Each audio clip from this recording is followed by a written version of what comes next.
Lately I've been playing two different games, both Napoleonics, Pub Battles Waterloo, and La Bataille Deutsch Wagram. Two very different treatments of the era, vastly different scales and materials. This is standard paper, cardboard, and hex. This is canvas and wood. Pub Battles is about 3.8 inches to the mile, map scale, and La Bataille is about 0.9 inches per 100 meters for their scale. And La Bataille has about 20 minutes per turn, where Pub Battles has 90 minutes per turn. And while I've been playing these games, I came across this blog called Wagram for Apartment Dwellers. It was pretty interesting. This write-up where this guy did a version of Wagram for these 3D printed miniatures. So a hand-drawn map and hand-painted, and then the hand-painted and 3D printed miniatures. It was all much more space-aware. It was pretty cool. I was kind of inspired by it. Not to make the miniatures, because I'm really helpless with anything artsy. But I thought, what if I could do a Wagram at the Pub Battle style? I wouldn't suspect the Pub Battle folks to ever do a Wagram, because really for Napoleonics there's Austerlitz and Waterloo. In the intervening 10 years is just a bunch of stuff that happened. So this may not be the kind of game that they could sell, and the price point would be really hard to hit given how large Wagram is, both in space and in forces engaged. So what does it take to do a Pub Battles like this? A map, an order of battle, a bunch of wood blocks, and some scenario write-ups. How hard could this really be, right?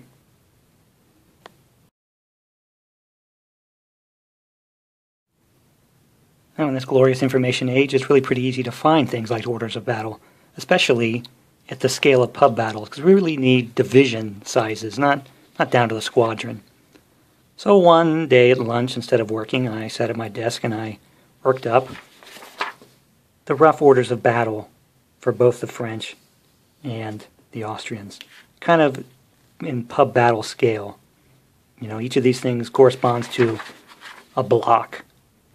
So when I totaled them all up, I determined I would have 45 blocks representing infantry and cavalry and artillery for the Austrians, 10 headquarters, 54 blocks for the French, 11 headquarters. That's a hell of a lot of blocks.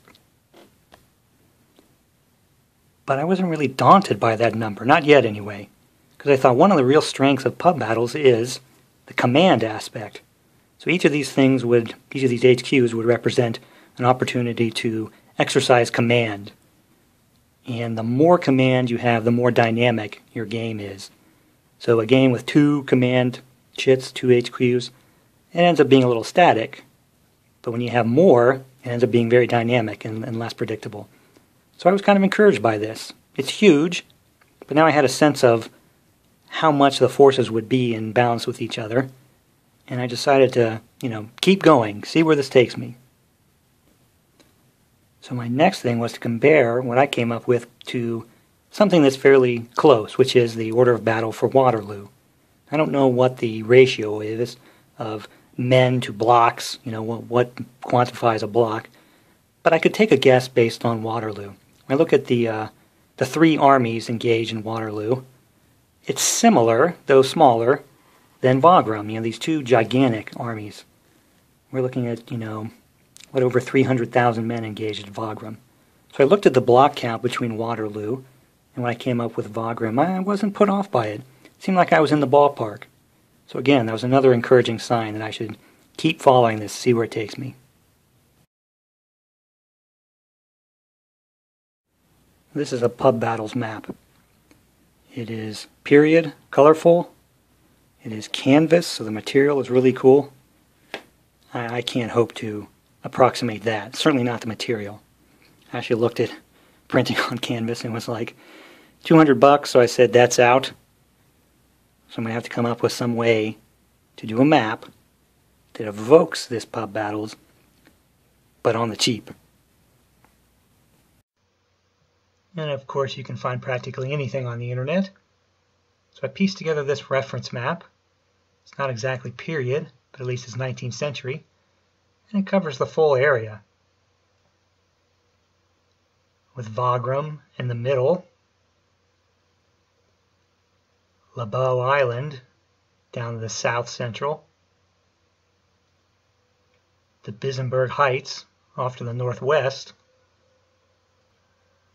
the town of Siebenbrunn off to the east, and of course the Rosbach running through the middle of it there. Now the whole thing would measure nearly 89 inches wide and 66 inches tall. That's obviously far too big, and we don't need to cover all of that space anyway. So I considered what was the ideal space I'd like to cover. And I came up with this area, enclosed by the square. That would get me everything from Bisenberg in the west to the Siebrunns in the east, down to Lebeau Island and the Danube in the south. But even that is really large. Still 72 inches wide by 45 inches deep. Just a little big, especially with the idea I have in mind for producing this map. The printer would be limited to 41 inches in any one dimension, so I have to shrink it down, which leads me to this size, 58 by 40, still large, but doable. I lose the area to the far west there, but that's not really a big deal. I still have plenty of area around Wagram, the Rosbach, the main areas of the battle, and it keeps in play the areas around the Danube that were so pivotal to this particular battle.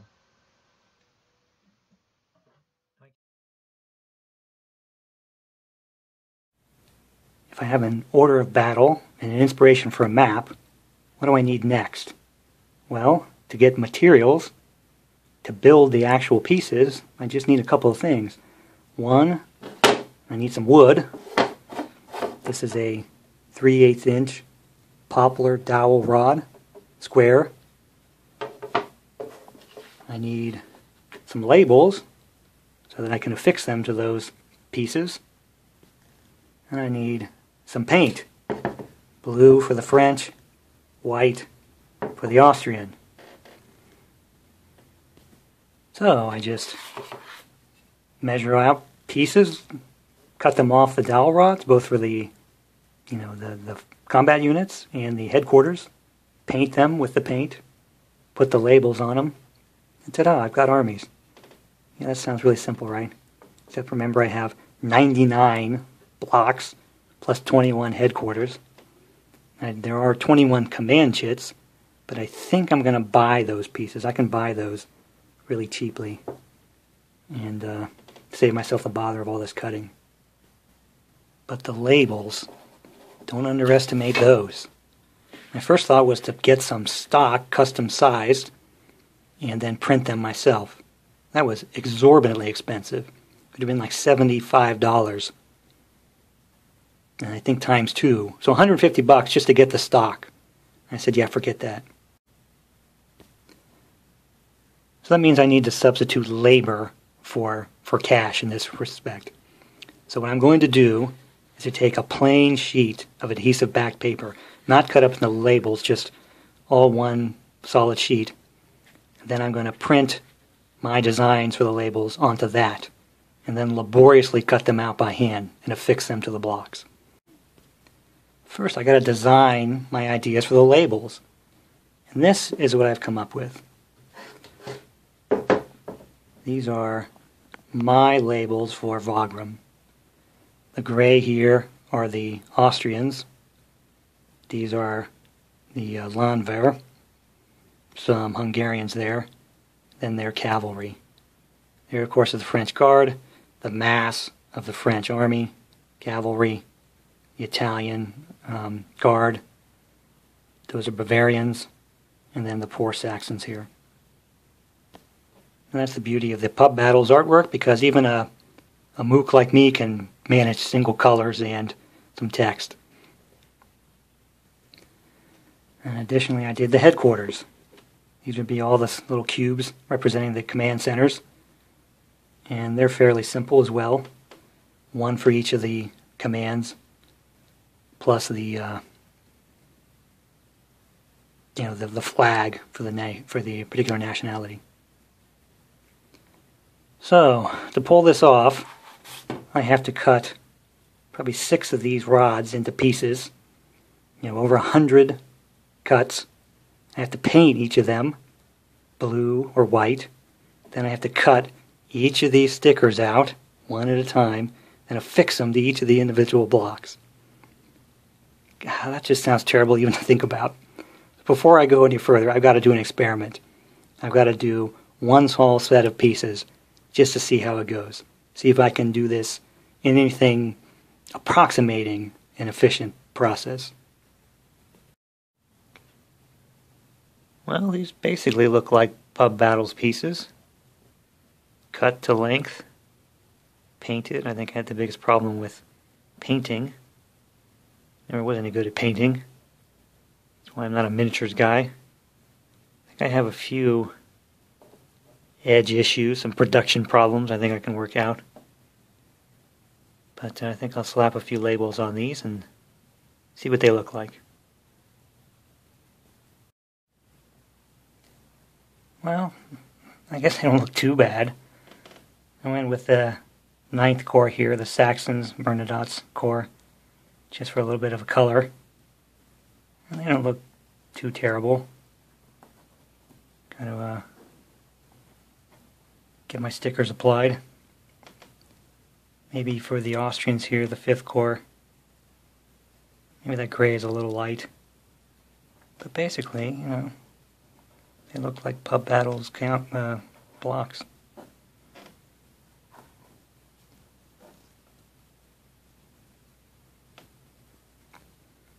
But the question is this enough to go forward?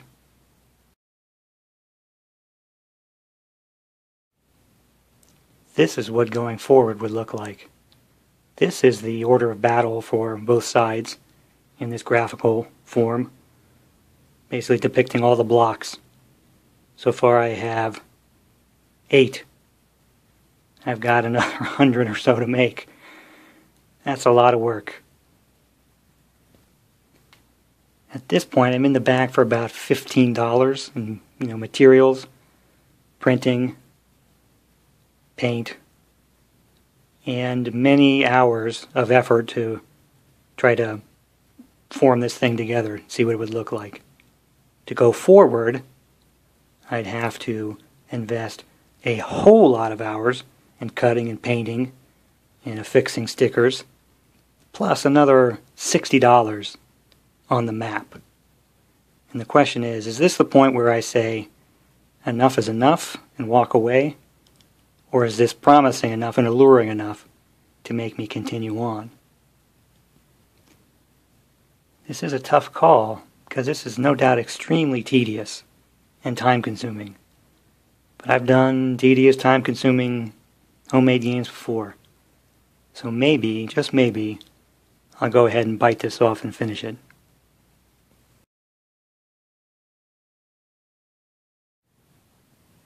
And of course I finished it off. How could I start this and not finish it? I think I was fairly successful in correcting all my production problems. These are pretty well crafted blocks. The only thing I don't really like about them is that blue paint. A little too dark.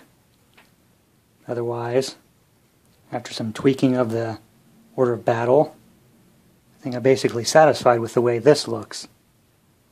The forces are pretty accurate in terms of numbers. They're a little fudged for effect in a few areas.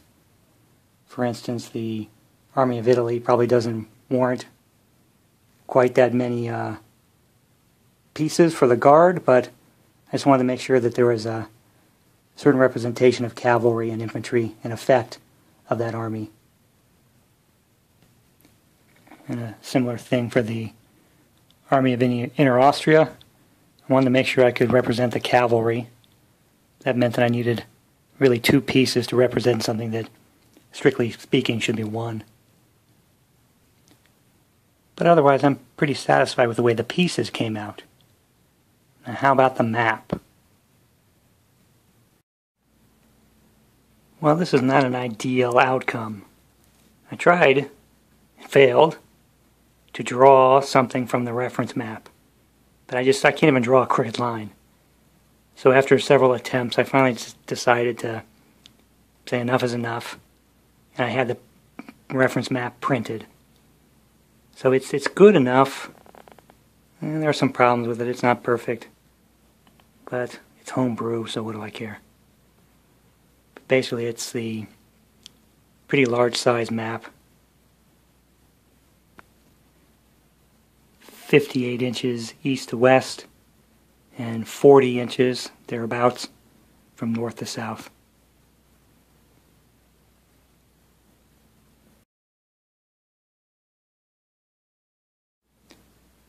And that is what it looks like set up for the main battle scenario of July the 6th. I tried to come up with 3 different scenarios. The main battle on July the 6th, an early start on July the 5th, and a very early start on July the 4th, so you could experiment with crossing points, maybe the Austrians defending the river crossings, things like that. So really, this kind of looks like a pub battles game. The gargantuan size of the map really fits the huge number of forces involved. Now, got to push some pieces around to see how it plays. Try to invent some special rules to reflect the character of this battle. A little bit of extra chrome may not be needed, but I think it's necessary to represent the barrier of the Rustback to combat movement. And there's certain little things like Marshal Messina's injury and Marshal Bernadotte's poor performance that have some special rules that can make it a little tough for the French. And then I came up with a couple of variants, the optional Austrian Fifth Corps, as well as the potential for the Austrian Army of Inner Austria to arrive in force rather than, randomly. So I'm just going to push some blocks around, see how it plays. This is the end of the 4th turn, be about 10 a.m. I have to say, I like how it looks. It's looking kind of historical. This is the Austrian 6th Corps. They have basically ejected the French from Aspern. They would have advanced into Essling here, except for the luck of the chit draw. These are the Bavarians that got there first. There's real danger for the French on the left here. The reserve and the Austrian First Corps have swept around and really smacked back the French pretty handily. There was a reason to commit Messina's 4th Corps to the fight here, rather than to simply turn them directly down south to combat the 6th and the Austrian 3rd Corps there. So now the French have some real choices to make. I think that was brought about by one thing. This is the remnants of the 9th Corps. I thought, I want to represent the historical actions or inactions of the Saxon and the Bernadotte, Marshal Bernadotte leading the Saxon army, and how poorly they performed. So I had a special rule where I said, if the Saxons lost half their pieces, either eliminated or spent, Bernadotte would be relieved by Napoleon. The effect is to remove his command ship at his headquarters, and that makes the Saxons just sitting ducks. All they're going to be able to do at that point is absorb casualties and potentially contribute to an Austrian victory. So it was a simple little special rule, but had the desired effect. The Saxons were flung out of Otterclaw, and they were treated all the way back to Rosdorf, and it created a crisis here on the French left that had to be filled with the 4th Corps and then the Army of Italy. And they're fighting it out pretty heavily right here. Going around the Rustback, This is the Austrian Second Corps, and they're holding pretty strong. They have artillery on the heights. They're able to keep back the French here on the other side of the stream. One thing I wanted to do was represent what a good defensive position this is. So attacking across the Rustbach has a penalty. It's more than just a simple stream in pub battles terms.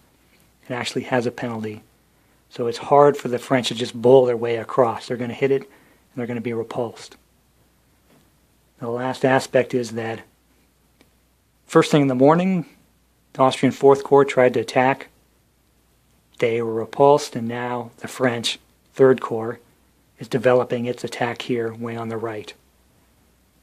So the advance guard, the Fourth Corps of the Austrians, and then this is cavalry reserve, French cavalry reserve dragoons are getting their way across the Rustbach and are going to start really hurting this much thinner area. Now that they don't have this big barrier in front of them, they probably are going to see some historical progress rolling up the Austrian flank. So I'm interested to see how these last 4 turns play out.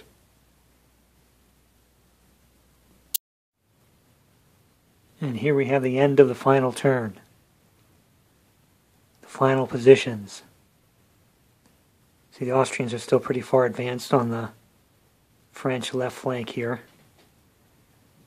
A big battle developed here. French smashed the Austrian Third Corps, beat back some of the reserve. But the Austrian First Corps managed to hold on right there. And though Otterclaw right there is not occupied, they probably would be able to occupy in the next turn. Over on the right, east side, the French Third Corps managed to take Markgraf-Neusiedl, came up the slope, pushed the Fourth and the advance guard back, as well as the Second Corps in the middle. But there's a whole lot of Austrian pieces still on the map. And the French really need to win a decisive victory to make this battle mean anything.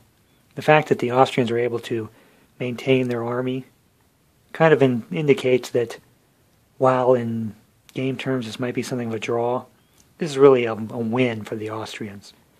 I'd say victory conditions should be either the French win or they lose, and the Austrians, by gaining a draw, win.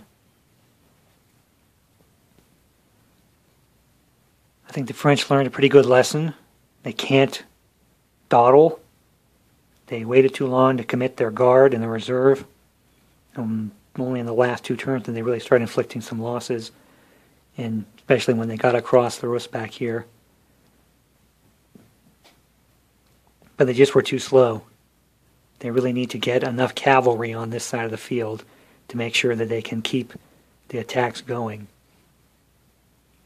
The most powerful weapon the French have is their heavy cavalry and their guard. They need to disrupt the enemy and then hit them hard with those pieces to kill them. Holding on to the south here by the river is probably good enough for the French. They don't need to win this side of the field. They really need to win right up here and over there. I think one thing I observed is that the optional pub battles baggage train rules would really play well with this.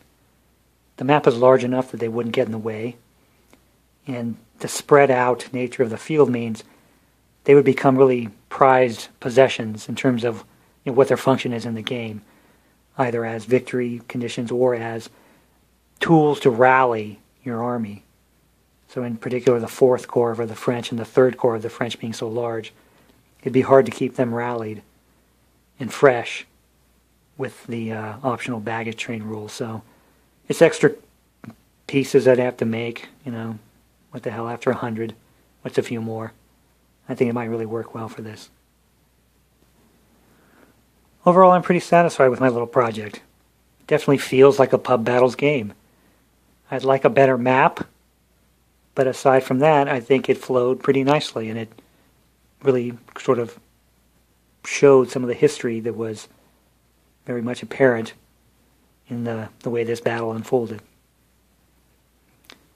I don't know if I'll take on another home brew like this, but it's something I'll keep in mind.